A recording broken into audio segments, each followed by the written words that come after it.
여러분 미칠 것 같은 고민 다들 있으시죠? 혼자 고민하지 마세요. 그 고민 우리 모두의 것이니까요. 김태형 상담소 나를 미치게 하는 것들을 시작하겠습니다. 네, 안녕하세요. 김맹구입니다. 안녕하세요. 신성미입니다. 네, 안녕하세요. 심리학자 김태형입니다. 네, 여러분의 미칠 것 같은 고민과 사연을 기다리고 있습니다. 많이 보내주시면 고맙겠습니다. 아래 메일 주소 나가고 있으니까요. 메일 주소로 많이 보내주시기 바랍니다. 그리고 방송 중에도 오른쪽 이쪽이 있군요. 이쪽 상단에 이렇게 아마 메일 주소가 나가고 있을 겁니다. 캡처하셔서 확대하신 다음에 주소를 보시면은 보내주실 수 있을 것 같네요. 사연 많이 보내주시고요. 지난주 방송 댓글 소개 먼저 하겠습니다. 그들만의 자유님. 진짜 안철수 얼굴이 점점 추하게 보이더라고요. 뭐랄까 볼따구니의 심술 가득한 모습?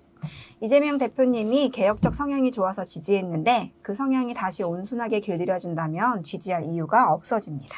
네, 의미 있게 댓글에 남겨주셔가지고 제가 이제 그런 걸 걱정을 했었거든요. 이재명 대표도 국민들의 기대에 못 미치면 어떡하나 이런 좀 불안이 있었는데 국민들이 좀 날카롭게 보고 있는 것 같아요. 꿰고 계시네요. 네. 오유지종님. 말씀 중 문재인 대자뷰 부분에서 아니길 바라는 한 사람으로서 아쉽고 실망스러운 동감을 할 수밖에 없네요. 전폭적인 당원의 신뢰는 있지만 원내 의원들의 끊임없는 태클이 동력 상실의 원인일 수 있습니다. 총선도 머지 않았고 여러 변수를 고려할 수밖에 없는 상황임에는 틀림없으나 예전과는 달리 이재명은 당원과 국민들을 믿는다는 완곡하고 우회적인 멘트로 일관하고 있는데 작전을 완비하고 빨리 선봉에 서야 합니다. 나라 망해가는데 자꾸 미적거리면 지지층도 지치고 중도층 다 날아갑니다. 네, 지금 사실 민주당 당원분들이 많이 지치셨거든요. 네, 그래서 민주당이 빨리 각성해서 탄핵에 전폭적으로 나가야 국민들에게 좀 희망이 되지 않을까 생각이 듭니다. 라이크 구찌님. 김태형 소장님의 가짜 행복 권하는 사회 책을 조금씩 천천히 읽고 있습니다. 최근 유튜브에 빠져서 책 한 권 못 읽고 지낸 지 꽤 됐거든요. 다시 습관 들이려고 노력 중이에요. 그런데 읽다 보면 자본가 계급이 노동자들을 분열시키려고 했다고 합니다. 그러면서 문득 든 생각이 민주노총에 대해 궁금해졌습니다. 민주노총에 대한 나쁜 이미지나 생각을 갖고 계신 분들이 꽤 있더라고요. 왜 그렇게 됐는지 궁금해요. 네. 네. 궁금합니다, 궁금합니다. 선생님. 네. 우선 국가 권력 또 기득권 세력의 민주노총 악마화가 상당한 영향을 미쳤던 건 확실하죠. 여러 가지로 그건 아실 것 같고. 작정하고 만들었죠. 네네. 또 하나 자체적인 원인을 조금 얘기한다면 사실 한국에서 노동운동이 폭발적으로 성장한 것은 80년대입니다. 80년대 7, 8, 9월 노동자 대투쟁을 거치면서 폭발적으로 성장을 했고 95년도에 노동법 개혁 투쟁에서 거의 절정을 이루었었죠. 그러면서 민주노총이 탄생했거든요. 그러니까 이때를 노동운동의 전성기라고 할 수가 있을 것 같아요. 근데 어떻게 해서 이게 가능했느냐 그 당시에는 그 당시에 진보 세력 학생운동 노동운동을 비롯한 진보 세력은 거의 다 사회주의 지향성을 갖고 있었습니다. 이념성이 있었다는 얘기죠. 그리고 또 그 영향을 많이 받았고 그러면서 우리도 좀 새로운 이상사회를 건설해보자 하는 희망을 가지고 세상을 바꾸기 위해서 싸웠다라고 볼 수 있어요. 그러니까 이 당시의 노동자들은 자기를 밥그릇 챙기려고 싸운 게 아니었다는 겁니다. 새로운 세상을 건설하기 위해서. 살기 좋은 세상을 만들기 위해서. 대동세상 우리가 요새 흔히 얘기하는 그런 식의 노동운동이 활발하게 벌어지다가 큰 세계사적 사건을 겪게 되죠. 사회주의의 붕괴 그리고 미국의 일극 패권주의가 등장하기 시작합니다. 한마디로 미국이 세계를 지배하는 유일 초강대국으로 등장하는 시대가 열렸는데요. 이때 많은 사람들이 충격을 받죠. 한마디로. 사회주의는 틀렸나 봐. 네. 잘못된 건가 봐. 네. 이길 수도 없는 것 같아. 그리고 이제 미국이 세계를 지배했는데 이게 영원히 계속 이어질 것 같은 그런 두려움. 그래서 패배주의라든가 좌절감 이런 게 사람들 사이에 팽배해졌고 이때부터 사람들은 이상주의를 포기하기 시작합니다. 그러니까 대동세상 이상사회를 건설하는 걸 포기하기 시작해요. 그냥 어떻게든 살아남아야 되겠다.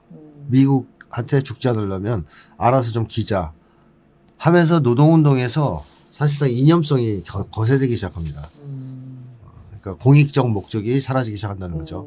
그럼 어떻게 될까요? 노동운동은 경제주의로 떨어지고 계량주의로 임금 떨어지고 투쟁하고 뭐 임금 이렇게 인상 되는 투쟁밖에 안 하는 거죠. 네. 뭐 돈이나 더 만지자. 음.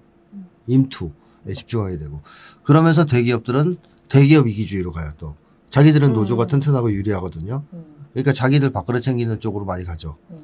그러면서 민주노총의 소위 뭐 기정노조니 뭐니 하는 얘기가 나오기 시작한 거고 네. 국민들 입장에서는 그전까지의 노동운동은 새로운 세상을 건설하기 위해서 이상사회를 건설하기 위해서 싸우는 것으로 보였단 말이에요. 그러니까 같이 할 수 있었어요. 동참해서. 목표가 똑같았으니까. 근데 90년대 중반 이후부터는 노동운동이 자기들 이익만 챙기는 것 같이 보이는 거예요. 사회에는 무관심하고. 그러니까 이기주의 집단처럼 비춰지고 네. 집단 이기주의. 그때부터 반감을 가지는 사람들이 생겨났죠. 특히 지금은 그렇지 않습니다만 한때는 비정규직을 좀 억누르는 모습까지 보였거든요. 비정규직은 정규직이 아니므로 네. 노조원이 아니고 뭐 이런 거겠죠? 뭐 노조원으로 안 받아들이기까지는 아니지만 네. 비정규직을 적극적으로 조직화하려고 한다든가 아, 그들의 이익을 대변하려고 한다기보다는 네. 대기업 노조들의 이익을 대변하려고 하는 그런 모습을 보이면서 정규직 비정규직 사이에 갈등까지 촉발되고 뭐 이런 일들이 있었습니다. 지금은 아니에요. 지금 많이 좋아졌어요. 많이 네. 좋아졌는데 어쨌든 이런 것 속에서 아까 얘기했던 노동운동에 대한 악마화와 결합되면서 한국 사람들 사이에서 노동운동에 대한 어떤 좀 부정적 인식 이런 것이 많이 확산되었다. 네. 이렇게 얘기할 수 있습니다. 그러니까 요즘에는 진짜 민주노총에 가입하는 노조원들도 민주노총을 안 좋아하는 거예요. 그러니까 제가 노조원인데도. 아는 이제 지인이 공공운수 노조원이에요. 근데 뭐 한 20대 때 그 회사에 취직하자마자 노조원이 됐대요. 그래서 오 대단하구나. 너 이게 노조 가입도 하고 민주노총이고 막 했는데 그런 게 아니고 모두가 무조건 가입을 해야 되는 분위기라는 거예요. 유니언샵이에요. 그거는. 예, 예. 그래서 다 임금 투쟁을 해야 되니까. 그래서 가입을 안 하는 사람은 왕따를 당하는. 그러다 보니까 다들 진짜 자기 임금이나 그 회사의 그 어떤 복지 이런 거. 그런 거에만 더 관심이 있는 거예요. 그래서 아니 이게 민주노총 조합원들이 이렇게 생각을 하면은 일반 국민들은 더 안 좋게 생각할 거 아닙니까? 그러니까 그것이 좀 확대 해석할 필요는 없고 또 지금의 민주노총에서는 가장 열심히 하는 분들은 비정규직 쪽이에요. 네. 그리고 민주노총에서 그걸 적극 지원하고 있고 그래서 제가 듣기로는 박근혜 윤석열 정부 촛불 항쟁을 거치면서 조합원이 계속 증가하고 있거든요. 젊은 층으로도 확산이 되고 있고 네. 그래서 민주노총이 여러 가지 제한성과 문제점을 가지고 있었던 건 사실이지만 그렇다고 해서 민주노총의 의의를 과소평가하거나 폄훼해서는 안 된다고 생각해요. 네. 노동자들의 이익을 대변하는 조직이 당연히 있어야 되는 것이고 설사 그것이 임금 인상을 요구하는 조직이라 할지라도 그걸 부정해서는 안 되는 것이죠. 그런데 지금은 또 민주노총이 사회개혁에 대한 이런 방향, 입장 이런 것도 잡아나가는 중이니까 적극적으로 지지하면서 잘못된 걸 고치도록 네. 이렇게 설득하는 게 좋겠죠. 네, 부정적인 부분이 뭐 있을 수는 있을 것 같은데 네. 민주노총이 결국에는 이제 노동자들이 다 대다수인 사회에서 노동자들의 네. 권익을 위해 싸우는 조직이기 때문에 우리 국민들이랑 다 연관이 돼 있고 노조에 더 적극적으로 가입을 해서 거기 민주노총에 어떤 뭐 악습이 있으면 바꿔내면 되는 거고요. 근데 그런 아주 부분들만 탁 잡아가지고 정부에서 네. 집요하게 공격하지 않습니까? 맞아요. 윤석열이 막 기종노조라 그러고. 건설노조도 그렇게 공격을 했던 거였고. 그렇죠. 그래서 분신까지 하신 거 아니에요. 네. 억울해서. 그 모함이니까. 네. 근데 저는 노동조합이 강화 발전되지 않으면 사회 발전이 있을 수 없다고 보는 사람이에요. 왜냐하면 한국 사람들이 그 북유럽 좋아하잖아요. 북유럽. 복지국가다. 복지가 잘 돼 있다. 요즘엔 조금 맛이 가는데 그래도 이제 한국에 비해 훨씬 안 돼요. 네. 북유럽이 그렇게 될 수 있었던 것은 노조 조직률이 높아서 그런 거예요. 가장 기본적으로. 어느 정도 차이가 나나요, 우리나라랑? 그쪽은 노조 조직률이 최소 70몇 %에서부터 아이슬란드는 95%인가 그래요. 노조 조직률이 높아지면 좋은 점은 뭐예요? 보세요. 노동조합의 조직률이 50%만 넘어가지고 이건 대박이잖아요. 그야말로. 우리 사회는 있어 본 적이 없는 70%가 됐다 만약에 80%가 됐다. 그러면 이 노조를 대변한 정당이 나오겠습니까? 안 나오겠습니까? 그러네요. 무조건 나오게 돼 있어요. 왜냐하면 전체 그 나라 자본주의 사회에서 인구의 절대 다수는 노동자들이거든요. 그 가족과. 그렇죠. 네, 우리나라도 뭐 다 합쳐서 노동자를 치면 한 80%도 될 거예요. 인구 비중으로. 가족까지 하면. 음. 이 숫자가 조직이 돼 있어요. 단일 노조로. 그러면 이 노동조합에 영향을 받지 않는, 대변을 하지 않는 정당은 표를 얻어서 이길 수가 없습니다. 그러네요. 네. 그렇기 때문에 3인당이 장기 집권을 한 거예요. 유럽에서. 이 노동조합의 지원을 받았거든요. 그러니까 사회민주당이 장기 집권을 하면서 복지국가를 만든 겁니다. 그러니까 누가 거역할 수 있어요. 70%의 조직률을 가진 노조가 지원하는데. 네. 그러니까 한국 사회를 바꾸려면 노조 조직률이 올라가야 돼요.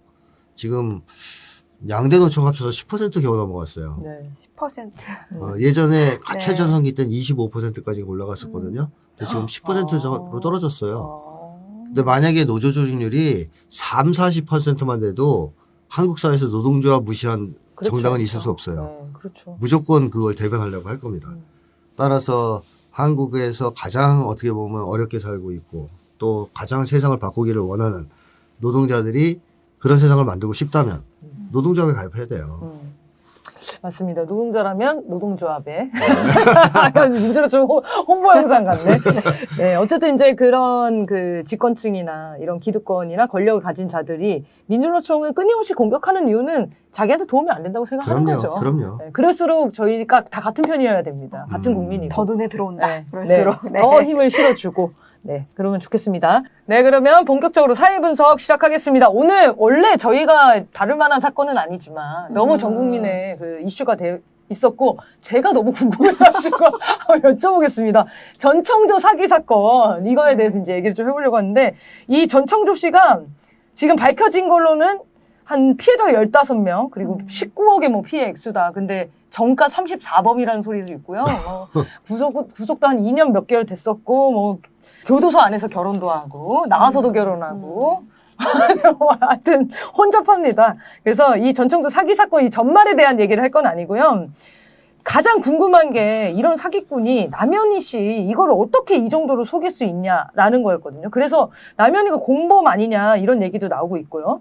그 속은 내용들을 보면은 사기는 뭐 그렇다 쳐도 여자인데 성전환 수술을 했다는 것을 믿고 성관계를 했다는 얘기도 있고 안 했다는 얘기도 있고 근데 남현희 씨가 너 임신했어 라는 임신 테스트기를 전청조 씨가 말해줬는데 그걸 남현희 씨가 믿었다는 거예요. 자기가 임신했다는 거를.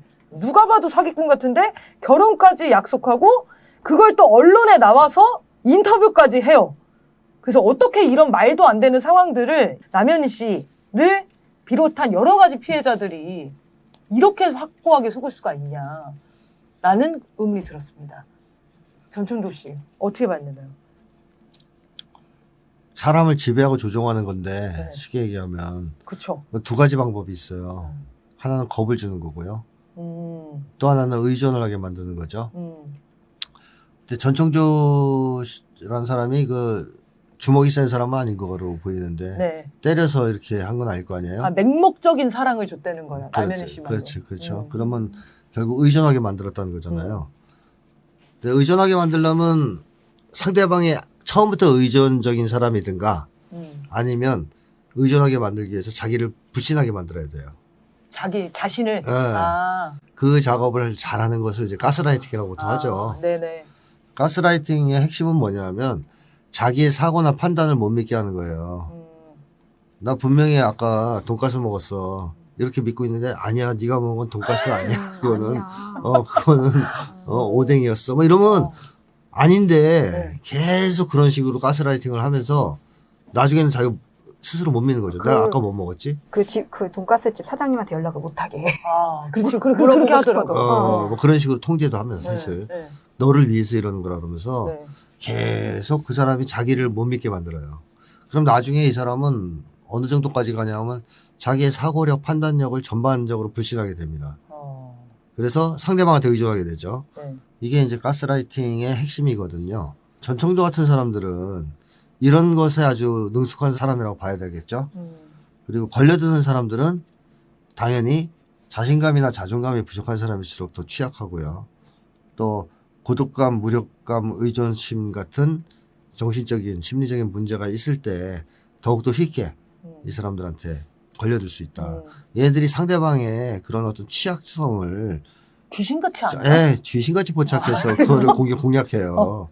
처음 만나도 그러니까 잘해주는 것에 취약한 사람은 정말 잘해주고요. 장난 아니게 잘해준 모양이더라고요. 네, 사건 네, 보니까. 네. 그런 식이에요. 상대방이 원하는 거를 파악해서 계속 그렇게 하고 자신감이 부족해서 칭찬받고 싶은 사람한테 계속 칭찬을 해주고 뭐 또 비난을 원하는 사람은 비난도 해주고 뭐 이런 것 같아요. 그 부모님한테는 자식 잡혀갔다고 하면 가장 놀라고, 음. 그리고 돈이 급한 사람한테는 빚 갚아준다, 대환 뭐 싼 걸로 해준다, 그런 거에 가장 많이 걸리는 것처럼 가장 취약하고 어려운 부분들을 뚫고 들어오면 정신을 좀 못 차리게 되죠. 아, 그러니까 이게 뭔가 이 남현희 씨가 문제가 있어 보인다 이런 생각이 들었거든요. 왜냐면 전총조가 말을 잘하는 타입이 아닌 것 같이 인터뷰를 해요. 근데 전총조를 만난 사기당한 사람들은 다 말을 엄청 잘했다고 얘기를 하더라고요. 아, 저도 전청조 씨한테 좀 약간 속는 부분이 있어요. 정신 바짝 차리고 있는데 진짜 많이 사랑한 것 같더라고요. 인터뷰를 보는데. 맞아. 그래서 많이 사랑했나 본데 막 이렇게 보고 있다가 아니 저것도 사기일 수 아니 있어. 지금도 이렇게. 뭐라고 얘기를 하냐면 남현희 씨가 상처받을까 봐 자기가 그냥 다 덮여 쓰고 가겠다 막 이런 식으로 얘기를 해요. 15명을 사랑한 거예요, 그럼? 그러니까 엄청나게 많은 사람 사랑하긴 했어. 결혼도 한 3번이나 했지만. 그러니까 사랑하는 사람이 너무 많네. 이번엔 마지막 사랑처럼 얘기를 하더라고요. 박애주의죠. 그래서 이 모든 임신 인류를 사랑하는. 임신 얘기도 저 간단한 인터뷰긴 했는데 전청조 말로는 이제 다른 사람 애기여도 자기는 키워주려고 했다 뭐 이런 짤을 이렇게 봤는데 네.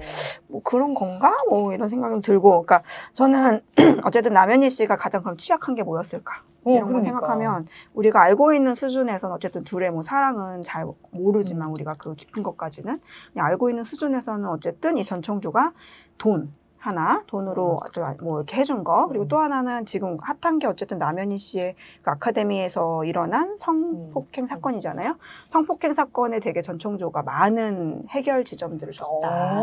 그걸 좀 의지한 게 아닐까? 뭐 요게 조금 저는 그래요? 눈에 좀 띄긴 하더라고요. 나이 차이가 한 15살 차이 나는데. 네. 그런데도 이 젊은이가 이렇게 나이 많은 사람을 지배할 수 있는 거예요? 할 수 있어요. 자본주의 사회에선 돈으로 충분히 되지 능력이 않습니까? 있으면 네. 청소년도 어른을 가스라이팅 할 수 있어요. 아, 그렇구나. 가스라이팅과 그루밍의 차이는 또 뭔가요? 그루밍은 또 다른 거라고 하더라고요. 가스라이팅은 이제 의존적으로 이렇게 만드는 거고, 그루밍은 또 청소년들이 대상이잖아요, 대부분. 그러면 갑과 을의 이런 그 의존과 그런 게 있는 똑같은 거 의존 아닐까요? 아니에요, 그러면? 두 개 다? 그림은 어려서부터 길들이는 거라고 보면 되고, 그러니까 이미 이제 지배 의존 관계가 아니라 뭐 갑을 관계든 어른 아이 상하가 관계든 있는 상관계가 있을 때 그걸 살살 길들이는 게 그루밍이라고 그런다면, 상하 관계가. 네, 가스라이팅은 보통 인간관계에서 꼭 그런 관계 아니더라도 수평적 관계에서라도 언제든지 발생할 수 있는. 그냥 정서적으로 의존하는 네, 그런 근데- 형태로. 네, 근데 내용적으로는 차이가 없는데 네. 하는 방식에서는 좀 다를 수 있죠. 근데 저는 이제 이런 사기꾼들이 사기를 치는 방식, 그러니까 그 사람을 속이게 하는 방식, 이런 것들이 좀 뭐가 있는지 궁금하더라고요. 상대방이 네. 뿅 가는 거를 제시한다고 보시면 돼요. 말씀하신 것처럼. 그거를 그냥 예를 들어서 정말로 돈 밝히는 사람이다. 그러면 명품, 뭐 외제차 이런 거 쫙 보여주면 되는 거고, 네. 윤석열처럼 힘을 숭배하는 놈이다. 그러면 조폭들 동원해서 이렇게 고용해서 힘을 과시하면 되는 거고, 네. 그러면 이제 훌딱 넘어가는 거예요. 자기 취약한 욕망을 건드리면 이게 벗어날 수가 없나요? 벗어날 수 있죠. 주변에서도 이상하다고 얘기를 할 거 아니에요? 노력하면 넘어갈 수 있지만 네. 한 번 걸려들기 시작하면 그 다음부터 쉽지 않아요. 네. 아니, 근데 어디서 또 보니까 사기는 말로 치는 게 아니라 분위기로 친다는 거예요. 분위기를 다 조성해 놓고 그러니까 한마디 딱 그거를 던졌을 때 먹히는. 네. 그런 아니, 거라는 그 거래요. 낸시랭이 그 얘기 했잖아요. 자기가 나중에 알고 봤더니 무슨 5명씩 3조가 움직였대요. 그 사람 꼬시려고? 그러니까는 내 주변에 있는 이 10명이 내가 막 의심하고 있잖아. 근데 10명이 단체로 여기를 믿는데 그게 조직적으로 움직이는 거죠. 그러니까 보니까 이제 전청조 씨가 막 그런 식으로 그 속인 거예요. 경호원도 데리고 다니고. 네, 그리고 네. 사진, 그 기자인 척 하라고 돈 주고 이제 기자 연기도 시키고. 네. 근데 하여튼 그거 한 몇 번 당하면 우리가 MT 가서도 몰래카메라 당한 듯이 한 두세 번 당하면은 믿을 만한 수도 있겠네. 네. 그것도 막 사랑한다고 하고 이러면. 그렇죠. 또 네. 마음이 가면 또. 네, 어쨌든 진짜 뭐 희대의 사기꾼급도 안 되는데 전청조 사건이 너무 이슈가 돼가지고 하여튼 사람들은 제일 많이 하는 얘기는 이 사기계에서 요런 방식의 사기계에서 가장 성공한 케이스가 김건희다. 이런 게 지금 댓글로. 그렇지. 전청조도 뭐 그렇네. 김건희한테 안 되죠. 네, 아주 뭐 그 아. 어느 정도 뭐 발끝도 못 따라가는 네. 그 정도의 사기 사건 아닐까라는 생각이 들었습니다. 네, 어쨌든 뭐 김건희 같은 사람이 영부인이 되는 세상에서 전충들도 그런 거 꿈꾸지 않았을까 그런 그럼요. 사회적 영향을 받았겠죠. 네, 그러면 넘어가서 다음 네. 질문하겠습니다. 이번엔 정유라 씨 얘기를 좀 해보겠습니다. 정유라 씨가 최근 유탐사 채널에 출연해서 최순실의 태블릿 PC는 조작된 것이다. 그러니까 윤석열과 한동훈 조작했다라고 주장을 하고 있습니다. 유탐사를 찾아온 것 자체가 좀 놀랍다고 얘기들 하시는데요. 그동안 진보민주 개혁 진영에 대한 그래서 막 조롱하고 비난하는 글들을 워낙 많이 남겼었기 때문에 솔직히 뭐 사람들이 뭐 많이 관심 받고 싶어서 그러는 거 아니냐 이렇게 얘기도 많이 하시는데 방송에서는 엄마인 최순실을 풀려나게 하기 위해서 윤석열한테 잘 보일 수밖에 없었기 때문에 그렇게 말했었다라고 얘기했다고 해요. 근데 찾아보니까 예전에 정유라 씨 심리 분석을 하신 게 있다고 그 자리에 저도 있었다고 하는데 두 분이 같이 하셨는데 네. 두 분 다 기억이 안 나신다 그래서 지금 기대됩니다. 네. 이 부분에 대해서 얘기 부탁드리기 네, 죄송하네요. 이제 한 7년 전에 이제 하셨던 방송에서 그 당시 아마 정유라 씨가 그 사건이 터지고 나서 아마 그랬을 태블릿 것 PC 같아요. 때 네, 그때쯤에 것 같습니다. 했겠죠. 네, 이렇게 다시 만날 줄은 몰랐는데요. 근데 그때도 심층적 분석은 안 했을 거예요. 내가 자료 본 기억이 없어요. 네, 맞아요. 아니면 자료를 봤는데 기억을 못 하거나 상태가 안 좋아졌어요. 자료가 나올 만한 게 없었습니다. 별로 맞아요. 없었죠. 네. 그러니까 대략 이제 인상을 얘기했겠죠, 그때도. 근데 이 정유라가 엄마인 최순실을 풀려나기 위해서 윤에게 아부 떨라고 뭐 그런 나쁜 말과 행동을 했다라고 얘기하는데 그건 거짓말이고. 왜냐하면 윤석열한테 구속되기 전에 어머니가 그 전에도 이런 짓을 했단 말이에요. 아하. 그 전에 안 한 사람이 아니에요. 네, 그렇죠, 그렇죠. 네. 그때 이대 애들한테 네. 뭐 돈 많은 엄마를 둔 또 것도 능력이다. 능력이다 얘기했던 사람이 있군요. 맞습니다. 네. 그렇기 때문에 이건 변명이라고 봐야 되겠고요. 그 정유라 씨에 대해서는 몇 가지 그냥 느낌을 얘기하자면 우월주의나 우월의식, 차별의식이 좀 강한 사람이다. 그 아까 얘기했던 이대생들한테 한 말, 뭐 너희 부모를 원망해? 맞아요. 뭐 이런 거. 아유 새록새록 기억나네. 기억이 나요. 네. 그런 것이 이제 이분의 그 우월의식, 차별의식 이런 걸 보여주는 하나의 사건이라고 볼 수 있겠고, 공감 능력도 부족한 거죠. 그런 거 보면. 그 자기와는 처지가 다른 사람들에 대한 공감력이 많이 떨어지는 사람이죠. 그리고 또 하나는 경쟁심이나 질투 같은 것도 많이 느껴져요. 네. 조민 씨를 자꾸 걸고 넘어지고 엄청 질투했죠. 비교하려고 하고 자기를 그런 것도 좀 느껴지고, 그래서 이런 것은 아마 이제 애정결핍과 관련이 있을 가능성이 높다 이렇게 보여지고, 그 분노나 공격성도 당연히 느껴지죠. 말하는 거나 이런 걸 보면 굉장히 공격적이고 화가 나 있는 사람처럼 보여진다. 그래서 뭐 여기저기 막 들이박았잖아요. 그리고 또 보수 언론에서 정유라 씨의 발언을 이상하게 기사화를 많이 시켜주더라고요. 네네네. 그럴- 페이스북에 글만 올려서. 네, 그럴 만한 비중이 있는 사람이 아닌데 맞아요. 정유라 발언을 계속 이렇게 키워주니까 그걸 좋아했을 수도 있어요. 그런 식으로 자기가 그런 관심 받는 거군요. 애정결핍 있으면. 어쨌든 그런 글들 보면 분노나 공격성도 느껴진다. 또 어머니에 대한 몇 가지 발언을 봐도 어머니 관계가 원만한 딸은 아니다. 근데 그런데 엄마가 꼭 풀려났으면 좋겠고 지금 안 풀려난 거에 대해서 되게 서러워하거든요. 네. 엄마가 방패처럼 느끼지 사랑을 않을까요? 못 받을수록 부모한테 벗어나지 못하는 거잖아요. 그러니까 사랑을 못 받은 자식은 그 사랑을 언젠가는 받아야 된다는 그런 어떤 욕망도 있고, 또 내가 만약에 저항을 하고 화를 내면 부모한테 뭐라 하면 사랑을 철회할 거란 두려움이 너무 강해요. 그래서 오히려 못 벗어나요. 사랑을 못 받을수록. 김건희 씨 아시죠? 정유라도 그렇잖아요. 근데 사랑을 충분히 받은 사람은 어려서부터 부모한테 할 말 다 합니다. 저항할 땐 저항하고, 부모가 잘못하면 확 화내고 혼내요.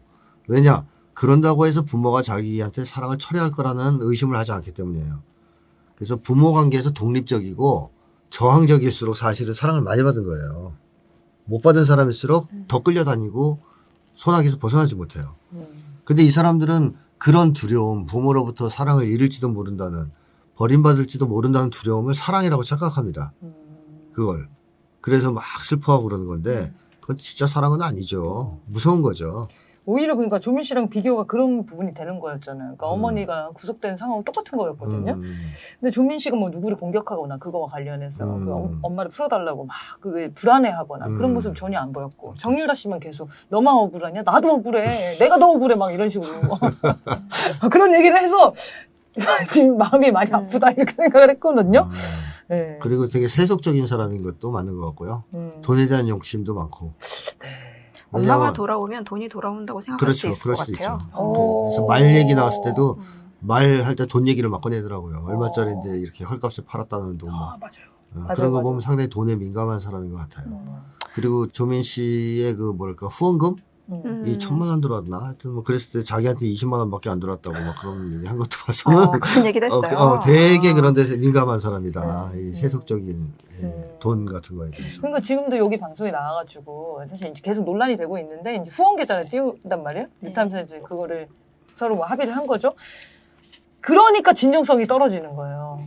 이 후원금 받으려고 나온 거 같아 보이잖아요. 그럼 사실은 이렇게 뭐 조언할수록겠지만 한두 차례 정도는 정말 자기의 진정성을 그 증명하기 위해서 그 부분 좀 나중에 해도 되지 않았나. 근데 너무 자기 어렵다, 생활 어렵다. 이 얘기를 좀 계속 어려워요? 반복해서 얘기하더라고요. 진짜로? 실제로 어렵대요. 어려워요. 돈을 다 뺏겼고 그렇구나. 그러니까 그 전에도 애가 셋이라고 하더라고요. 돈 얘기를 많이 했었죠.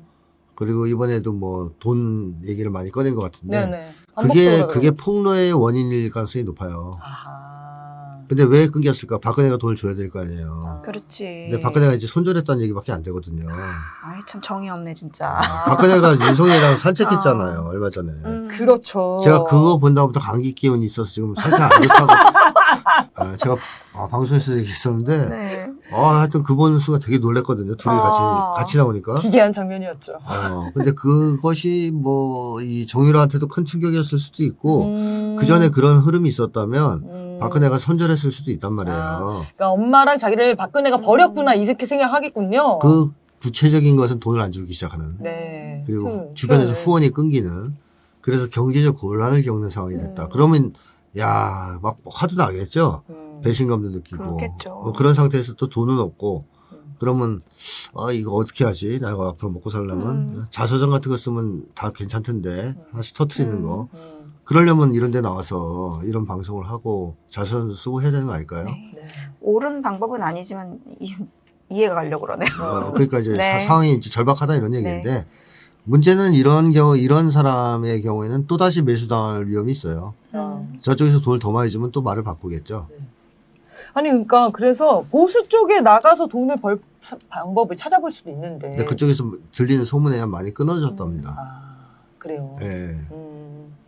거기서 길이 없어 보이니까. 네.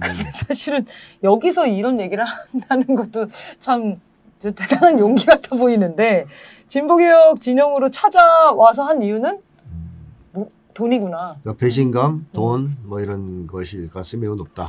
네. 그러니까 조민이 책 써서 돈 많이 벌었다고 생각할 거 아니에요. 그렇지 베스트셀러 되고 하니까. 그러니까 자기도 이제 책 쓸 걸 준비를 해야 되는데. 혹시라도. 네. 그래서 정유라 씨가 이렇게 매번 출연할 때마다 좀 안타깝습니다. 안타깝습니다.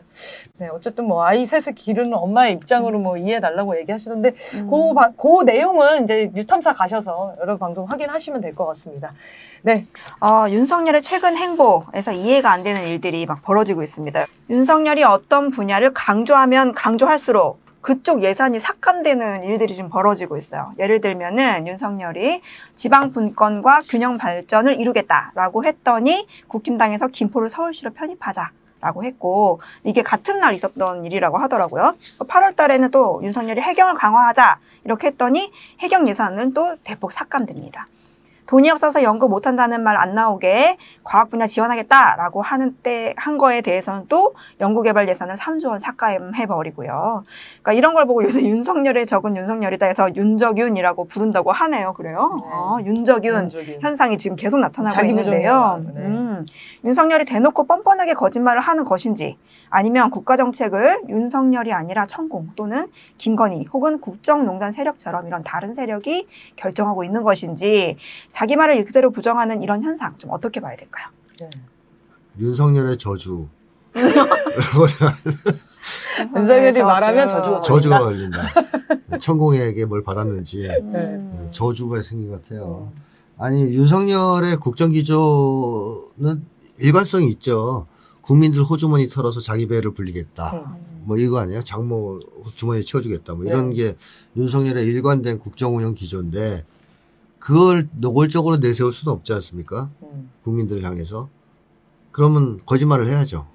사실 반민중적, 반국민적 정권에게 있어서 거짓말과 사기는 필수 항목이에요. 그거 알고 거짓말을 하는 거죠? 그럼요. 얼마나 잘 속이느냐. 그러니까 주댕이로 이제 정치하는 건데요. 쉽게 얘기하면. 이런 짓을 하는 데는 그런 것도 있는 거죠. 뭐, 여러 가지, 뭐, 양심의 불량이 있다, 양심 불량이다, 이런 것도 있지만, 내가 거짓말 좀 하면 어쩔 건데, 이런 것도 있어요. 배심. 그러니까, 거짓말을 했을 때 그 다음에 훅폭풍이 무서우면 잘 못하는 것도 있잖아요. 그 순간 하더라도 야 이거 했다가 나중에 감옥 가면 어떡하지? 이거 했다가 나중에 그 비난을 또 어떻게 감당하지? 근데 그런 거를 안 무서워한다. 만약에 신경 안 쓴다. 그럼 할 수 있죠. 니네들이 어쩔 건데 그래 나 거짓말했어. 어쩌라고 이 새끼들 다 죽여버릴 거야. 뭐 이렇게 나올 수 있잖아요. 윤석열은 언제든지 최후에는 힘을 해결했다는 생각을 가지고 있는 사람이기 때문에 그냥 상관없다. 뱉는 거예요. 그리고 실제로 기억 못할 수도 있고. 아니 근데 이거는 이상하잖아요. 지방분권과 균형 발전을 이루겠다고 해놓고 그날 국힘당에서 김포를 서울시로 편입하자. 이거는 사실은 윤석열의 지시로 됐다고 보기는 어려운 거 아닌가요? 그건 윤석열이 그걸 다 장악하고 있을 것 같지는 않아요. 일일이 밑에서 뭘 하고 있는지. 그리고 크게 관심도 없고.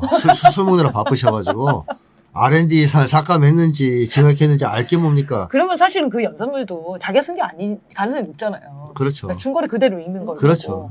대충 이제 그 단어 조합해가지고 막 자기 말인 척하는 거. 그리고 뭐 예를 들어서 균형 발전 대책을 논의하는 데 가면 거기에 맞는 말을 하는 거예요. 거기서는 또. 그렇죠. 주제에 맞는.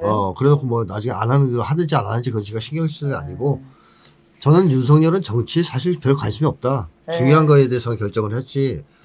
뭐 김포 편입 이런 거를 윤석열이 일일이 다 작전을 짜겠냐 싶은 생각이 들거든요. 그렇죠. 그래서 이게 최근에 이제 뭐 김어준 씨가 많이 이거를 반복해서 얘기를 하거든요. 근데 얘기하는 느낌은 뭐냐면 자꾸 윤석열과 분리하듯이 얘기를 해요.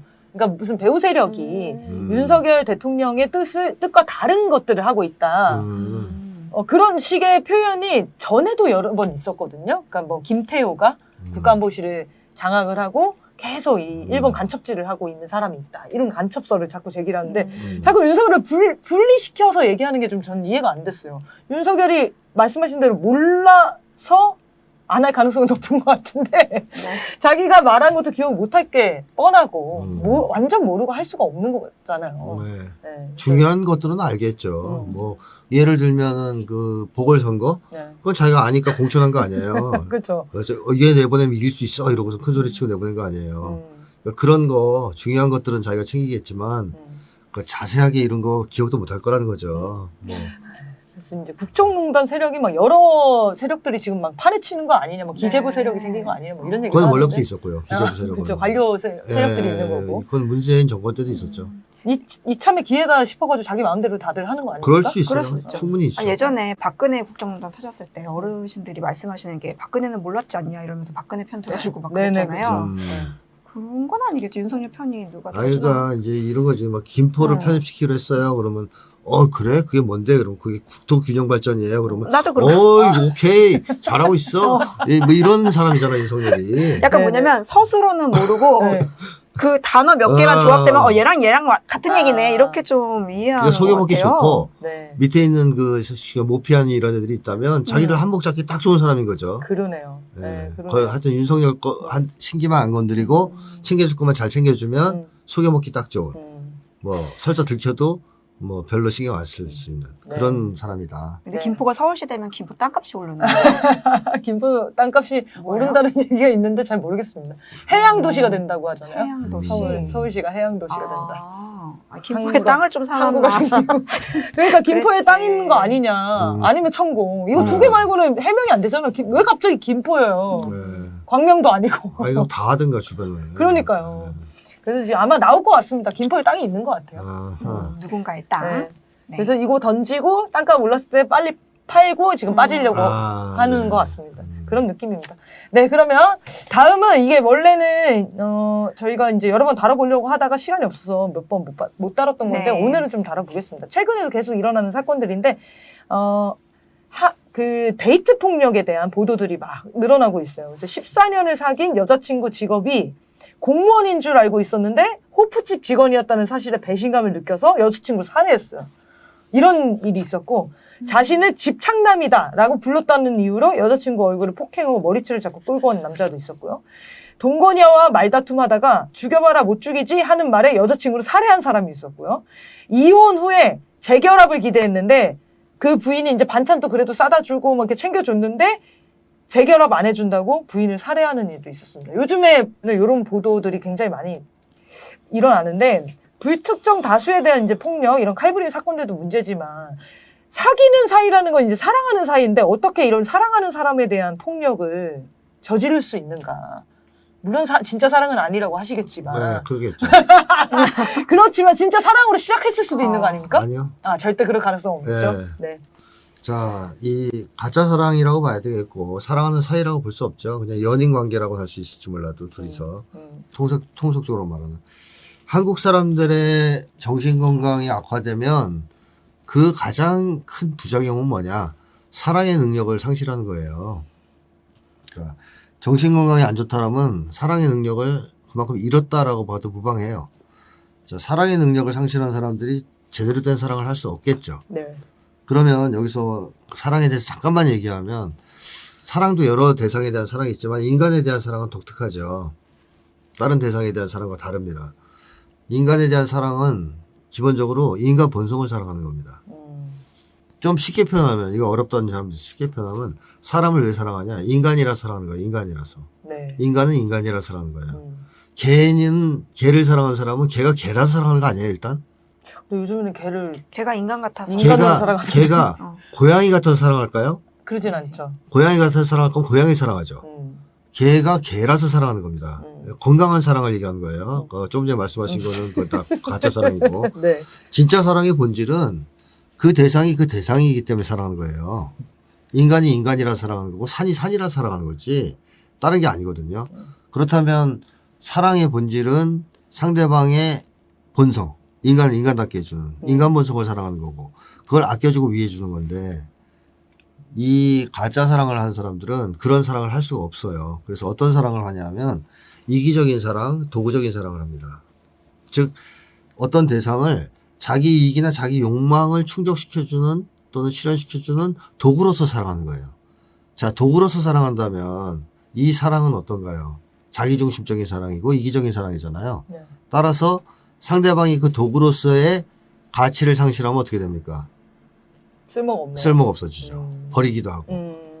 또 그 자기 욕망을 충족시켜줄 대상이 자기를 떠나서 어디서 갈라 그래요. 그러면 그걸 견딜 수 있습니까? 견딜 수 없죠. 상대방은 자기를 떠나서 딴 사람하고 연애하는 게 더 행복하다 그러면 놔줘야 되잖아요, 원래. 상대방을 위하는 거라면. 근데 이 사람은 그렇지 않거든요. 자기 욕망이 중요하기 때문에 죽여야 돼요. 눈꼴 져서 못 보는 거죠. 자, 그런 사랑들을 하는 사람들이 너무 많아지고 있다. 네. 그런 사람들 사이에서 극단적으로 나타나는 것이 바로 이런 어떤 살인이라고 볼 수 있는데 요즘에만 있는 건 아니고 옛날에 있긴 있었습니다. 네, 있었죠. 예를 들면 뭐 오셀로에 나오는 그 사람이 마누라가 질투하는 것 같아서 데스데 문화가 죽이잖아요. 또 카르멘의 돈호세도 카르멘이 딴 남자라고 바람핀다고 생각해서 죽이잖아요.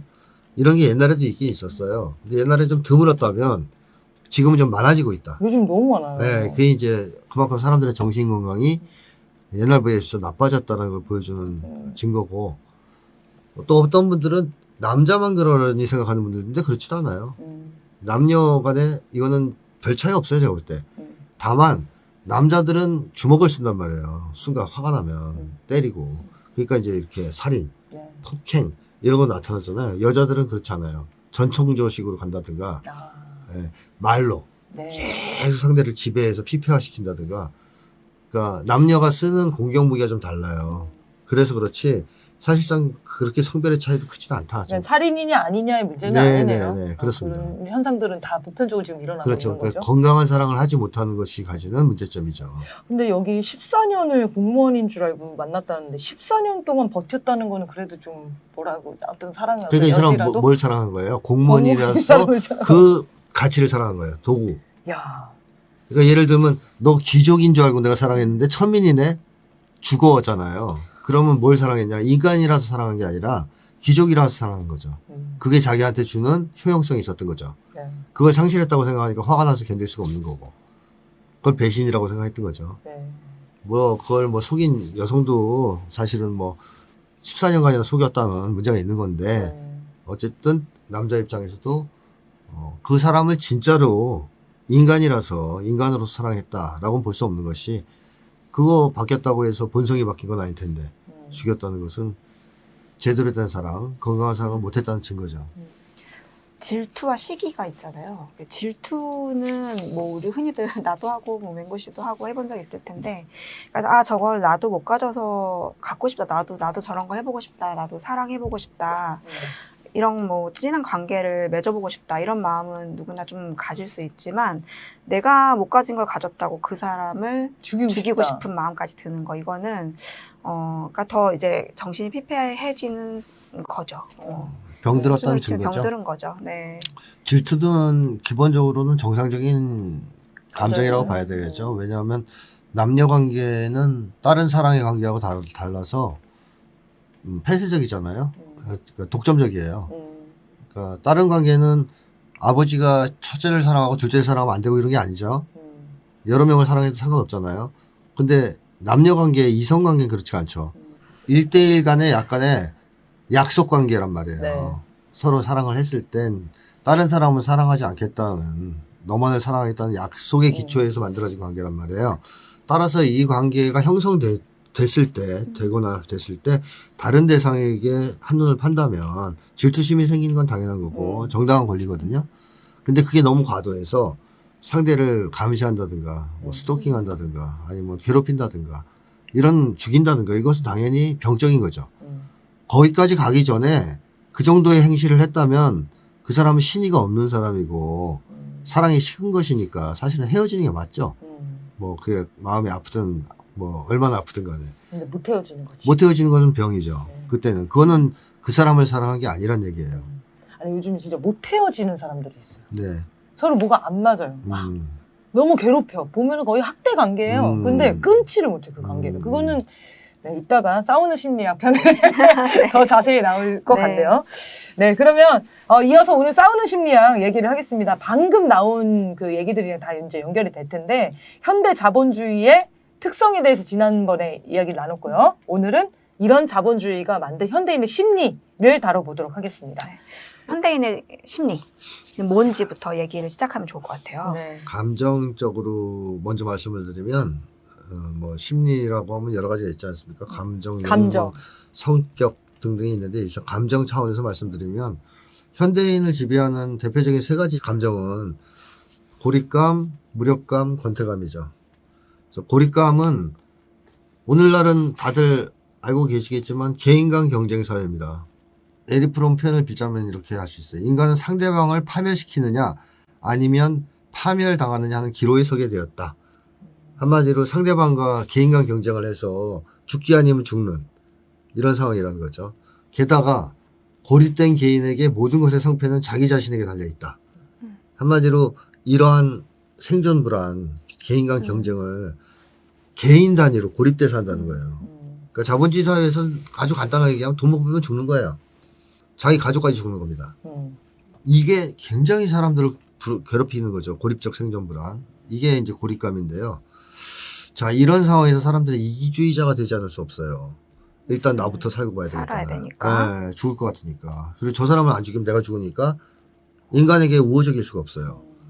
이렇게 되면서 사람들은 고립자가 되기 시작하는데 모두가 적으로 보이는 마치 UFC 경기장 같은 1대1로 막 싸움질을 하는 그런 세상에 살고 있기 때문에 사람이 그립지 않을까요? 그립죠. 사람은 원래 서로 사랑을 하면서 살아야 되는 존재이기 때문에 네. 사랑이 너무 그리운데 사람들을 무서워해요. 나를 와서 이렇게 칼로 찌를 수도 있고, 음. 사기칠 수도 있고 하기 때문에, 또 내 경쟁 상대고, 내가 조금만 틈만 주면 날 무시하고, 이러기 때문에 또 사람을 한편은 두려워해요. 그러면 사람이 너무 그리운데 두렵다면, 대안은 해결책이 뭐겠습니까? 피상적 관계밖에 없어요. 그냥 대충 지내는 척하면서 다 같이. 네, SNS 패치는 혼자 못 사니까. 2,000병 만들어 놓고, 아. 그 대신 친한 친구는 한 명도 없는, 네. 그러니까 소위 군중 속의 고독이란 말이 나오는 거죠. 그러니까 관계는 많아.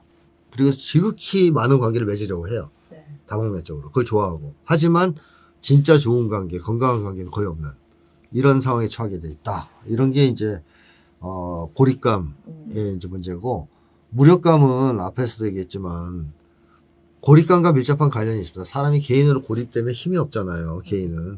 개인이 할 수 있는 것은 거의 없어요. 성공과 출세 외에는 개인적인. 세상을 바꿀 수는 없죠. 한 개인이. 그렇기 때문에 무력감은 필연적인데, 여기에다가 자본주의, 현대 자본주의 사회는 정치적으로 무력감을 주죠. 아무리 선거를 해서 사람을 뽑아도 세상이 안 바뀌어요. 진짜 무력하죠. 무력해져요. 그죠? 지금 최근에 극도로 느끼고 있지 않습니까? 맞습니다. 무력감을. 경제적 무력감. 네. 아무리 열심히 노력해도 생존 문제가 해결이 안 되고, 계속 부자가 될 수도 돈 없고. 없다고 무시당하고, 경제적 무력감. 그렇다고 해서 시장이나 경제 상황을 내가 통제할 수 있는 것도 아니고, 공황 한번 터지면 예측도 불가능하고 수습도 불가능해요. 부동산 막 사놨는데 네. 부동산 거품이 언제 어, 꺼지는지 꺼지고. 몰라. 그런 게 경제적 무력감이에요. 네. 그 다음에 지적 무력감. 에리 프롬 얘기하는. 사회는 너무 복잡하다네요. 막 엉키고 설켜서 뭐가 뭔지 모를 정도로 복잡해. 따라서 일반인은 이해할 수 없을 것 같아요. 난 전문가의 힘을 빌려야만 해. 그러니까 전문가가 아닌 이상 나는 세상을 알 수 없는 거예요. 세상의 본질을 깨뜨려 볼 수 있는 사람은 점점 줄어들고 있다. 이런 데서 오는 지적 무력감. 이런 것들이 사람들을 지배합니다. 그 다음에 마지막이 이제 권태감인데요. 권태감에 대해서 에리 프롬은 이런 재미있는 표현을 썼죠. 지옥이 있다면 바로 이 무한한 권태라는 표현을 썼어요. 한마디로 지옥이 있다면 권태로운 곳일 것이다 이런 표현을 썼는데, 권태가 그만큼 견디기 어렵다는 거거든요. 그럼 왜 권태가 오느냐? 생산적인 활동을 하지 않기 때문에. 이 생산적인 활동이라는 것은 뭐냐면 사회에 기여하는 활동을 얘기합니다. 사회에 기여하기 위한 목적을 실현하기 위한 활동이 생산적인 활동이에요. 그냥 지금 회사 다니는 그런 얘기를 하시는 건 아니죠. 그렇죠. 네, 그러니까 이걸 그렇게 이해하실 것 같아. 아니 내가 엄청 바쁘게 사는데 매일매일 막 투잡 쓰리잡을 뛰는데 그런데 권태감? 난 느낄 새가 없지 이렇게 생각하실 수 있잖아요. 그러니까 생산적인 활동을 안 하면 느껴요. 그러니까 사회에 기여하는 목적을 가지고 회사를 다녀야 돼요. 근데 자본주의 사회에서 회사들이 그렇습니까? 아니, 밥 먹고 살라고 그냥 출세하고 성공하려고. 개미처럼 일하면 그렇죠. 그렇게 되니까 그건 권태를 벗어날 수 없고, 바쁘게 움직인다고 권태가 안 생기는 게 아니에요. 권태는 창조적이고 생산적인 활동을 하며 살아갈 때, 즉 인간다운 삶을 살 때 느끼지 않고 벗어날 수 있는 거거든요. 그래서 이런 삶에서의 권태를 느낀다면 아무리 돈을 많이 벌고 아무리 성공하고 출세해도 그걸 벗어날 수가 없기 때문에 마약 중독 같은 데 빠지기도 해요. 일 중독도 그런 예, 케이스인가요? 맞아요. 일 중독도 비슷해요. 그래서 뭐 부유층, 재벌가 이런 사람들 있죠. 그 사람들이 자살도 하고 마약도 먹고 하지 않습니까? 왜냐? 권태 때문에 그래요. 대체로 그 사람들은. 그래서 이 권태가 아주 무서운 겁니다. 옛날에 유럽에서는 귀족 가문 자제들이 집단 자살한 경우도 있었어요. 권태 때문에. 걔네들이 지금도 약간 그런 비슷한 네. 일들이 생기지 않나요? 재벌가들? 있어요. 자살하는 그런 사람들. 아니 그 사람들이 돈이 없어서 뭐 사고 싶은 걸 못 샀겠어요. 하고 싶은 걸 못 했겠어요. 다 해봤죠. 그러나 참다운 행복, 참다운 사랑 이건 경험을 못 해봤단 말이에요. 그러면 권태가 오거든요. 내가 왜 살지? 그게 자살을 하는 건데 어쨌든 현대인들은 일단 대인관계에서 권태를 느낄 수밖에 없다. 왜냐 피상적 관계니까 다. 상품 간의 관계고. 진정한 인간관계에 권태를 없애주거든요. 그래서 정말로 진실한 사랑을 하는 사람들끼리 권태가 없어요. 근데 그렇지 않을 때 항상 권태가 와요. 그래서 권태기 이런 얘기 함부로 하면 안 돼요. 그러네요. 아, 연애의 권태기랑은 또 다른 느낌인가요, 이거는? 이건 이제 어떤 더 본질적인, 본질적인 권태감을 얘기하는 그래서 거고. 노동에서의 권태도 있죠. 왜? 자기가 원하는 노동을 하는 게 아니니까. 네. 원래 노동은 자기의 잠재력과 창조력을 실현시키는 것이기 때문에 굉장히 기쁜 거거든요. 우리 언니가 이게 너무 심해. 재미있고. 회사를 오래 있지 못해요. 그래서 선생님 저번에 얘기하셨죠. 회사를 오래 다니면 별로다 지금 한국사에서. 그래서 언니 건강한 건가라고 생각했는데. 아. 네. 만약에 자기가 원하는 노동을 하지 못하면 고역이라고 느낄 거고, 네. 그 다음에 한국은 또 노동을 하면서 자기 일에 대한 통제권 같은 게 없어요. 네. 권리도 없고. 그래서 당연히 권태를 느껴요, 노동에서. 그래서 한국 사람들은 일할 때는 즐겁지 않기 때문에 일이 끝나면 술을 마시는 거죠. 그쵸. 집에 안 가고. 또 그렇게 부장님들이 그렇게 집에 일주일간의 삶이 너무 권태롭고 재미가 없어서 꼭 주말이면 놀러 가잖아요. 그런 문화가 생기는 거고, 그 다음에 삶에서의 권태, 이게 이제 가장 또 본질적인 건데, 인간은 삶에 의미가 있어야 됩니다. 유일하게 삶의 의미를 찾는 존재가 인간이고, 인간에게 있어서는 삶의 의미가 절대적으로 필요하죠. 이걸 찾을 수 없다면 권태가 와요. 내가 왜 살고 있지? 무엇을 위해 살고 있지? 근데 이 삶의 의미를 줄 수 있는 건 사회밖에 없어요. 공동체나. 즉, 공동체나 사회를 위한 삶을 살지 않는 한 삶의 의미를 찾을 수 없다는 것이죠. 그 개인적 이익과 뭐 욕망을 위해서 산다, 쾌락을 위해서 산다, 이런 사람들은 아무리 그게 성공적이어도 권태를 벗어날 수 없는 거예요. 자, 그런 점에서 권태가 현대인들을 지배하게 된다라는 겁니다. 네. 세 가지 정도. 그 고립감에서 이 얘기를 하셨거든요. 신을 믿으며 암자에 홀로 사는 수도승이라든가 격리되어 있으면서도 동지들과 일체감을 느끼는 정치범은 정신적으로 결코 고독하지 않다라고 네. 하셨는데 그 고립감이라는 게 그러니까 혼자 있다고 해서 고립감을 느낀다 이게 아니라는 거죠. 그렇죠. 물리적 고립감이 아니고요. 네. 사람하고 떨어진다고 되는 게 아니라 내가 정말 사회와 연결이 되어 있느냐, 완벽하게. 사회에서 나의 자리가 있느냐. 그래서 내가 내 역할을 맡은 바의 역할을 하고 있고 그 속에서 좋은 인간관계 형성되어 있느냐. 이러면 이런 사람들은 무인도 혼자 떨어져도 버텨요. 감옥 가도 버티고. 근데 사람이 아무리 많아서 주변에 드글드글 해도 그런 관계가 없는 사람은 고독하죠. 네. 같이 있어도 고독하다. 네네. 이런 것 때문에 검찰들이 그 조작 수사에 많이 넘어가지 않습니까? 그렇죠. 네. 네. 그래서 이제 그 최근에도 이제 이재명 대표랑 관련된 그런 사람들 다 협박을 해가지고 그리고 이제 뒤에서 저 사람이 배신했다 막 이런 식으로 얘기를 해가지고 보통은 이제 마음을 얻잖아요. 그런 거를 이제 막 증폭시키는 검찰들 나쁜 놈들이네. 네, 그러면 뭐 이어서 이런 이제 부정적인 감정들이 심해지면 그걸 방어하기 위해서 병적인 동기가 생긴다. 그래서 사람의 본성이라고 볼 수 없는 비정상적인 동기들을 여기서 이제 말씀하시는데 그것들 뭐가 있는지 얘기 좀 해주십시오. 네. 일단 부정적 감정을 방어하기 위해서 생기는 동기는 정상적인 동기가 아니죠. 예를 들면 뭐가 있습니까? 그러니까 일반적으로 사람들이 쉽게 이해하려면 두려움 같은 거죠. 두려움에서 더 도망치고 싶어 하는 도망치고 거. 싶어서. 그러면 모든 게 거기에 집중되잖아요. 강박도 사실은 두려움이거든요. 불안. 그래서 세균에 감염될까 봐 계속 손을 씻어요. 네네네. 자, 이런 삶이 정상적인 삶일까요? 아니죠. 아니죠. 정상적인 삶은 무엇으로부터 도망치는 것이 아니고 무엇으로부터 자기 부정적인 어떤 감정으로부터 자기 방어하기 위한 삶이 아니라 건강한 사회적 목표를 향해서 나가는 삶이 건강한 삶이죠. 정상인들은 그런 삶을 살아야 되는데 이 부정적 감정이 너무 심해지면 그게 너무 고통스럽기 때문에 삶의 목적 자체가 바뀌어버리는 거예요. 건강한 삶의 목표를 추구하지 못하고 네. 이 부정적 감정으로부터 도망치는 그걸 방어하는 것이 삶의 목적이 돼버려요. 그럼 이때부터는 이건 완전 병리적인 삶이라고 할 수 있거든요. 좀 노골적으로 표현하면 정신병적인 삶이에요. 그래서 몇 가지 추구하자면 힘을 갈망하는 게 있죠. 무력감 때문에. 네. 딱 윤석열 보면 또 아실 거고. 무력감이 너무 심하면 힘을 갈망하게 됩니다. 힘을 찾게 되고 힘이 센 사람한테는 굴종과 숭배를 하고 약한 사람은 짓밟고 뭐 이런 이제 권위주의 성격자가 탄생하게 되는 거고요. 그 다음에 또 하나는 현실 회피가 있죠. 이런 세 가지 부정적 감정을 계속 나한테 강요하는 현실을 견딜 수가 없기 때문에 도망치려고 하는 거죠. 현실로부터. 그러면 뭐 어떤 걸로 도망칠까? 잡담. 중요한 얘기는 빼고 나머지 부차적인 얘기만 하는 잡담. 주변에 있는 애가 막 떠오르네요. 계속 회피하려고 끝없이 잡담을 하는 친구가 있었어요. 그래서 에리프롬 그런 얘기를 했어요. 현대인들은 정말로 본질적인 거 빼고는 모든 걸 떠들어야 된다. 이렇게. 네, 잡담이에요, 이게. 네. 그 다음에 말초적 쾌락.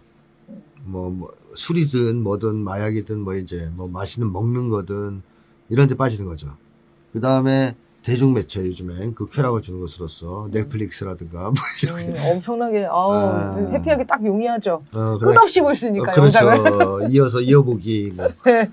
그다음에 대중매체 말고도 또 게임과 도박 같은 것도 있고요. 그다음에 좀 스릴 넘치는 운동. 운동으로도 많이 가죠. 미친 듯이 운동하는 사람들이 있어요. 또. 아니 근데 운동할 때는 어. 사색을 하게 되지 않나요? 학대적 운동.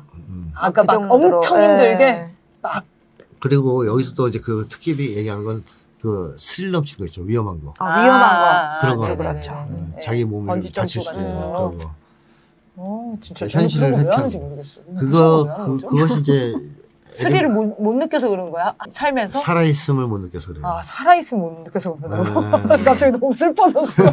패러글라이딩 같은 사람들이 생각이 나. 쾌락도 느끼죠. 그 대신 이제 또 그것도 살아있음을 느끼려고 하는 것도.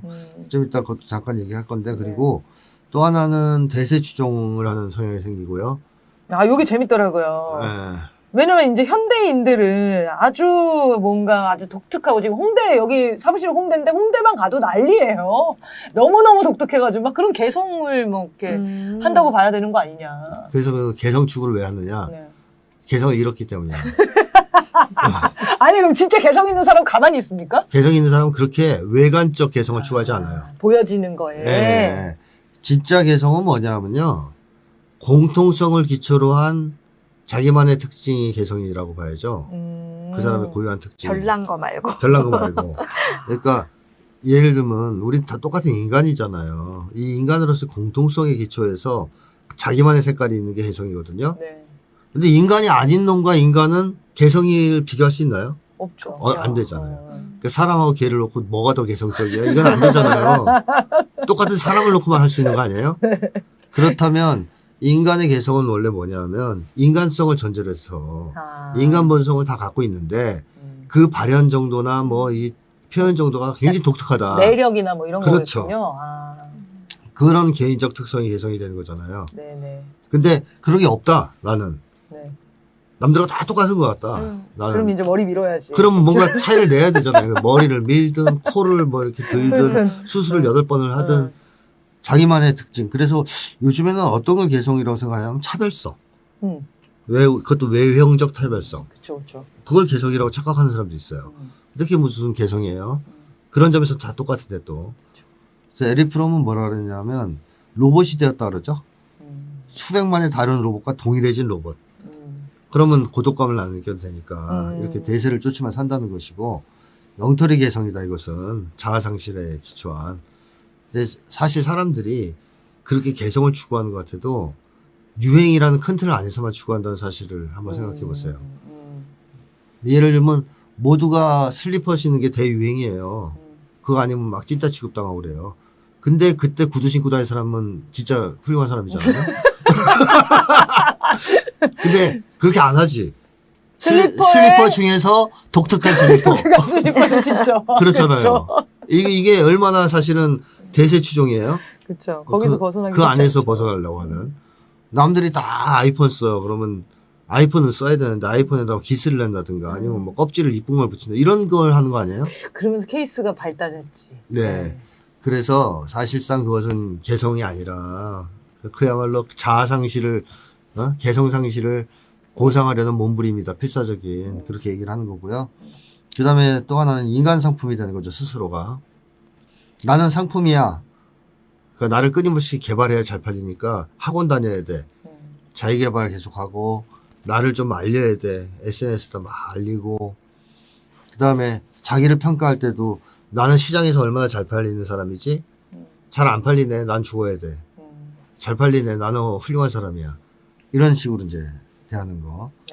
그리고 인간 상품이 되면 결국 소유와 소비에 집착하는 존재가 될 수밖에 없는데 자본주의 사회는 기본적으로 소유와 소비를 부추기잖아요. 독점 자본가들이.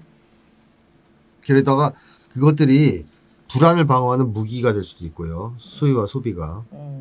끊임없이 뭘 사면서 생존 불안이나 존중 불안 같은 걸 방어할 수도 있고 또 잘난 체 하는 도구가 될 수도 있죠. 소유와 소비가.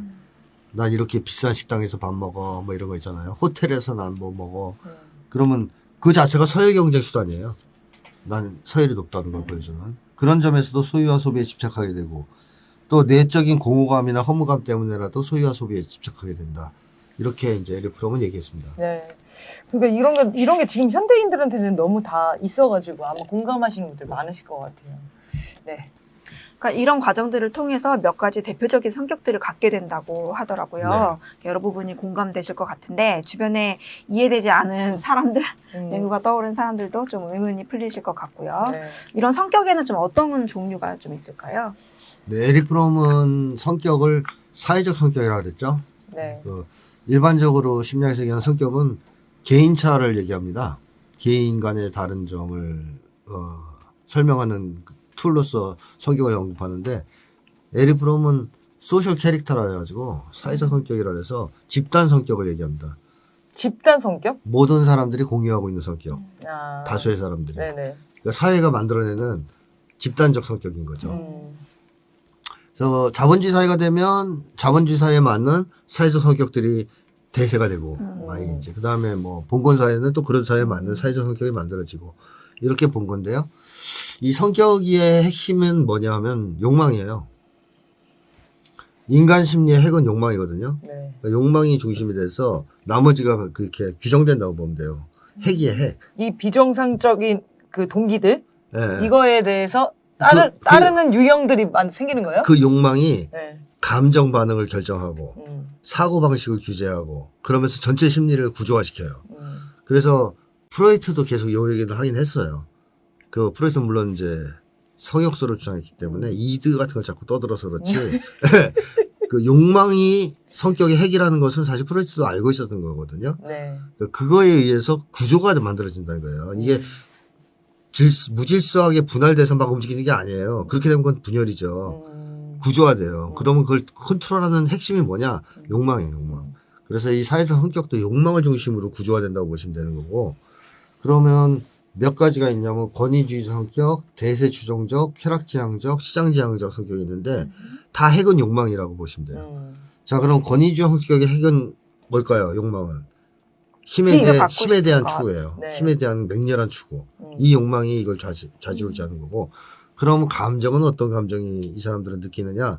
무력감. 힘을 중심으로 느끼죠. 네. 네, 그래서 강한 힘에 대해서는 매력, 찬탄, 숭배. 약한 힘에 대해서는 혐오, 분노, 적개심, 네. 감정적으로 반응이 이렇게 나와요. 당연히 무력감은 속이 잠복해 있고 마음속에. 그럼 사고방식 또는 지식으로는 어떤 차원의 지식을 갖고 다니냐. 흑백 논리입니다. 전형적인. 힘을 기준으로 세상을 봐요. 힘센 놈과 힘 약한 놈. 그래서 힘센 놈은 무조건 맞고. 무조건 좋고 나쁜 놈은 다 죽어야 되고. 네. 이런 식의 극단적인 인종주의 같은 흑백 논리를 받아들여요. 이게 권위주의 성격자의 특징. 윤석열의 이제 이쪽이죠. 네. 대세추종적 성격에서 욕망은 뭘까요? 여기 소속되고 싶은 거? 그렇죠. 추방되지 않고 싶은 거. 그러니까 쫓겨나기 싫은 거. 소극적으로 얘기하면. 또 적극적으로 말씀하신 대로 소속되고 싶은 거. 사람들이 저기 다 몰려가요. 나 혼자 여기 있으면 열날 쓸쓸한 거예요. 고립감. 고립감 때문에. 너무 슬퍼가지고. 그래서 기어이 쫓아가서 거의 절벽으로 뛰는 데가 따라가는 거지 뭐. 네, 이게 대세추종적 성격이고, 자, 그럼 이 사람은 욕망이 이렇다면 감정적 반응은 뭘 중심으로 느끼가요? 대세와 주류에 대해서는 우호적 감정을 느끼고, 비주류에 대해서는 거부감, 혹은 경멸감 같은 걸 느끼죠. 이 사람은 기준은 항상 그래. 주류냐, 유행이냐, 아니냐. 잘 나가냐. 잘 나가냐, 잘 안 나가냐. 이런 게 계속 굉장히 사람을 볼 때도 그렇게 보는 거예요, 그러면? 잘 나가는 사람이 사람과 최고? 관련되는 네, 것 같아요. 세속화돼 있어요. 되게 기준이. 사람과 관련된 굉장히 세속적이에요, 이 사람들은. 그래서 대세나 다수가 곧 참이다. 이런 지식을 가지고 있죠, 이 사람들은. 그래서 비주류 같은, 저 같은 비주류학자를 싫어하는 거예요. 완전 인정 안 되지. 저놈은 비주류야. 안 돼, 저놈은. 미국 유학도 안 갔어. 뭐 이래요. 그러네요, 그러네요. 네, 대세추종 성격. 그 다음에 쾌락지향적 성격은 욕망이 뭐냐? 권태를 벗어나는 겁니다. 그 쉽게 하면 말초적 쾌락을 추구하는 거예요. 현실에서 진정한 기쁨이나 행복을 맛볼 수 없기 때문에 차선책으로서 쾌락을 쫓게 돼요. 그래서 맹렬하게 쾌락을 쫓는 욕망을 가지는데, 그럼 이 사람들은 모든 것을 뭘 기준으로 보겠어요? 나한테 쾌를 주느냐, 그게 불쾌를 아니냐. 주느냐. 그걸로 기준이에요. 감정 반응이. 그러니까 나한테 쾌를 주는 대상은 좋은 놈. 땡, 아니면 화나고 경멸하고. 그러니까 쾌불쾌의 기준으로 세상을 감정 반응을 보이고, 세상 모든 걸 그렇게 나눠요. 내 쾌락에 도움이 되냐? 되지 않느냐? 권태감을 가졌다는 얘기는, 권태감에 시달린다는 얘기는 사회적으로 죽었다는 얘기거든요. 사회적 존재인 인간으로서는 죽었다는 얘기예요. 사회적 생명이 이미 상실됐거나 꺼져가고 있는 중이라고 봐야 돼요. 그러니까 권태를 느끼는 거예요. 자, 이런 사람들은 자기가 죽어있다는 사실을 견딜 수가 없잖아요. 사실 그걸 극복하려면 정신활동에서 생산성이 나와야 되거든요. 생산적인 정신활동을 해야 돼요. 어떻게 하면 이 세상을 더 좋은 곳으로 바꿀까? 어떻게 하면 우리 가족들한테 더 좋은 일을 할 수 있을까? 이런 생각을 해야 이 생산적인 정신활동이 되면서 권태에서 벗어날 수 있는데 매일 어떻게 하면 짜장면을 한 그릇 더 먹을까? 오락을 1시간 더 하려면 어떻게 해야 될까? 뭐 이런 생각만 해보세요. 생산적인 정신활동이 될 수가 없잖아요. 그러니까 어느 순간에는 자기가 죽었다는 느낌을 받거든요. 나는 죽어있다. 사회적 존재로서는. 그러면 어떻게 해야 되느냐? 정신활동을 통해서 자기가 살아있다는 걸 못 느끼니까 극심한 고통을 쫓는 경우가 있어요. 극심한 고통 정도고요. 네. 아, 자해하거나. 자해하거나 이렇게 돼요. 그 파이팅 클럽인가? 파이트 클럽인가? 네, 하는 파이트 클럽. 영화가 있잖아요. 걔네들이 사회에서 소외된 애들이잖아요. 밤마다 모여서 파이팅 주먹으로 싸움을 하면서 막 치고받고 하잖아요. 걔네들한테 물어본단 말이야. 너희들 왜 이거 하냐고. 그랬더니 살아있음을 느끼고 싶어서 한다는. 이 얘기랑 똑같은 거예요. 그러니까 극심한 고통 혹은 육체적인 감각, 말초적 쾌락을 통해서 살아있음을 확인하려고 합니다. 그거 아니면 자기가 살아있다는 느낌을 못 받아요. 그래서 굉장히 쾌락주의자로 전락하면서 망가져 갑니다. 극단적으로 가면 뭐 자살도 할 수 있어요. 이게 이제 쾌락지향적 성격이고, 시장지향적 성격은 그야말로 전형적인 자본주의적 인간. 등가 교환을 하려는 욕망이 강하죠. 손해보지 않으려는 욕망. 관계에서 항상. 그게 기본이에요. 그래서 감정도 상품의 가치가 어떠냐에 따라서 감정이 바뀌어요. 가치가 높은 상품에 대해서는 우호적. 아니면 아닌 거죠.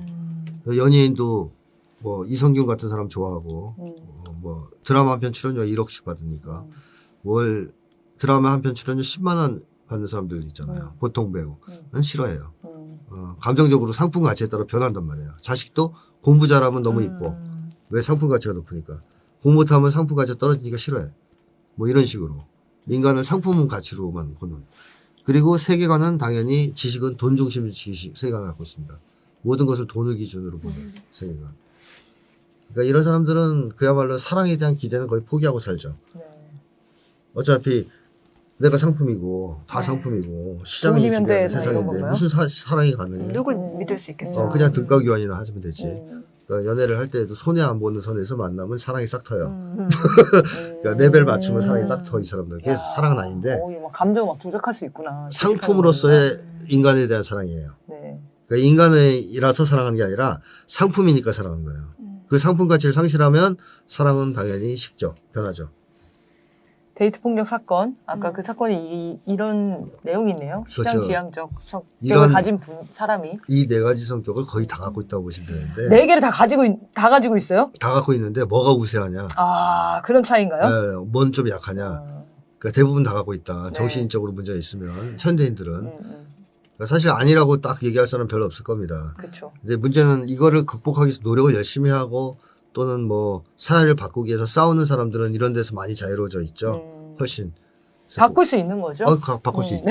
희망을 좀 드려야 될 것 같은데. 네. 근데 어지간하게 그냥 막 살면 네. 사회에 흘러가는 사람 이 네 가지 성격 피하기 힘들어요. 그러니까 지금 만들어진 이제 현대 자본주의 사회 안에서는 이런 성격을 가질 수밖에 없는 조건과 그렇죠. 환경이다. 근데 자기가 부단히 이거를 이겨내려고 하지 않는 이상은 모두 다 잠식당한다라고 보셔야 될 것 같은데요. 네. 그 주변에 촛불에 나오시는 분들도 뭐 이런 성격들을 일부 갖고 있는 부분들이 있겠지만 네. 촛불도 안 나오시는 분들은 쉽지 않다. 더더욱 힘들 수 네, 있다. 더 극복하기 어려울 것 같습니다. 그래서 여러분들 이거 아마 들으시면서 주변에 사람들이 많이 떠올리셨을 것 같아요. 아, 얘가 권위주의적 성격이었구나. 대세 추종적 성격이었구나. 근데 요거를 단정 짓지 마시고 저희가 오늘은 여기까지 하는데 다음 방송에서는 이거를 극복할 수 있는 방법, 사회를 변혁할 수 있는 방법, 요거에 대해서 마지막으로 싸우는 심리학 편을 좀 다뤄보려고 합니다. 가능한 거죠? 선생님 이거 바꿀 수 있는 거죠? 가능하지 않으면 왜 우리가 싸우겠습니까? 미쳤습니까? 그렇죠. 가능하지 않은데 싸우고. 그렇죠. 인간 본성이 아니기 때문에 가능한 겁니다. 본성을 다시 회복할 수 있다. 네, 이렇게 용기를 갖고 오늘 싸우는 심리학 방송 여기까지 이렇게 맞춰보도록 하겠습니다. 이 변역하는 방법, 요게 네. 가장 중요하기 때문에 마지막 편은 꼭 끝까지 시청해 주시면 좋겠습니다. 자, 여러분의 미칠 것 같은 고민과 사연을 기다립니다. 짧은 사연이라도 저희가 꼼꼼히 챙기고 있으니까요. 요 밑에 나오는 메일 주소를 통해서 보내주시면 되겠습니다. chungnami0000gmail.com입니다. 많이 보내주시고요. 네, 그러면 오늘 방송은 이렇게 마치겠습니다. 감사합니다.